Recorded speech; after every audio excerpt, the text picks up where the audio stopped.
The observations from ESO's telescopes are stored in a huge archive, a vast and complex vault of online information, usually only visited by professional astronomers on a mission.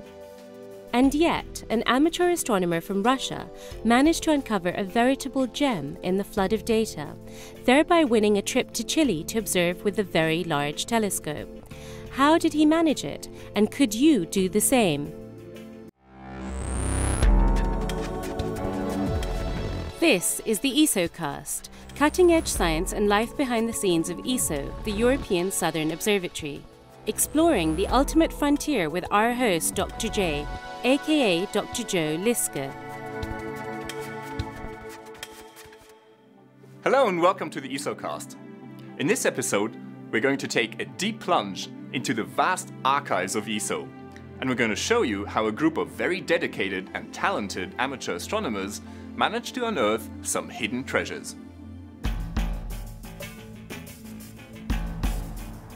As the world's most productive ground-based astronomical observatory, ESO has many terabytes of data coming from its La Silla and Paranal observatories that need to be safely stored. In addition to using these data for scientific research, ESO often delves into its archive to find raw data that can be polished into breathtaking astronomical images that can be shared with the public. However, turning the raw data into the images that you see is an intricate process that requires technical processing skills as well as an artistic eye. The archive is publicly available, so anyone can go in search of potential images.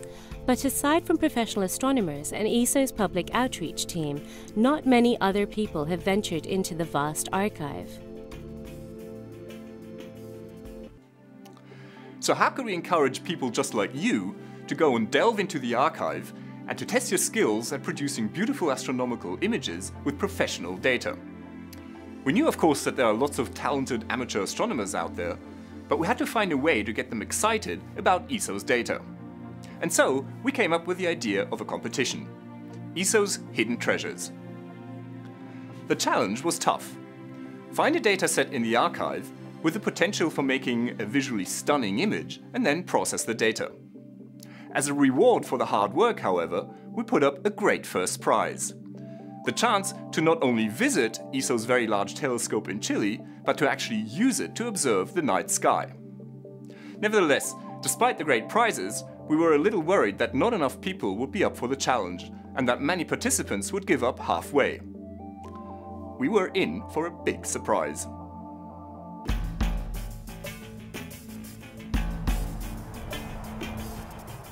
The competition opened on 4th October 2010. Participants were asked to upload their entries to an ESO Flickr group that was created specifically for the competition. The competition was promoted via ESO's Twitter feed using the hashtag ESO Treasures and Facebook page by ESO Community Coordinator Oana Sandu. Tweets about the competition from people around the world were picked up by science journalists, creating valuable coverage of the competition in the media. To our surprise, entries quickly started coming in. By the end of the competition, we had almost 100 entries, which was a fantastic response. Once the competition had closed, the judging panel, which included science communication professionals and image processing specialists, met to evaluate many images. Several of the entrants submitted more than one image that deserved an award, so the judges made the decision to choose the 10 best entrants rather than the 10 best images. This led to a total of 20 winning images. Russian amateur astrophotographer Igor Chekalin, aka Flickr user Igor FP, caught the attention of the jury. Working from his home in the countryside and with limited access to the internet, Igor's skills and artistic eye won him first place in the competition for his wonderful image of Messier 78. The data of Messier 78 that Igor has found are really superb, both in terms of quality and in terms of depth. He has processed the raw images with great skill, and he assembled them very well to produce this final image. Igor has also applied some smart post-processing filters to enhance the details of the nebula. The colors are wonderfully subtle. They show the light diffused by the nebula and the dark dust that partially obscures it. In my opinion, this is one of the very best images ever obtained with the 2.2 meter telescope on La Silla. The competition proved that there are lots of talented amateur astronomers out there who are capable of producing really astonishing results with ESO's observations, just like the pros.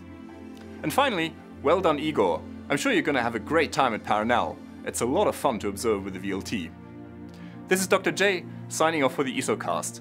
Join me again next time for another cosmic adventure.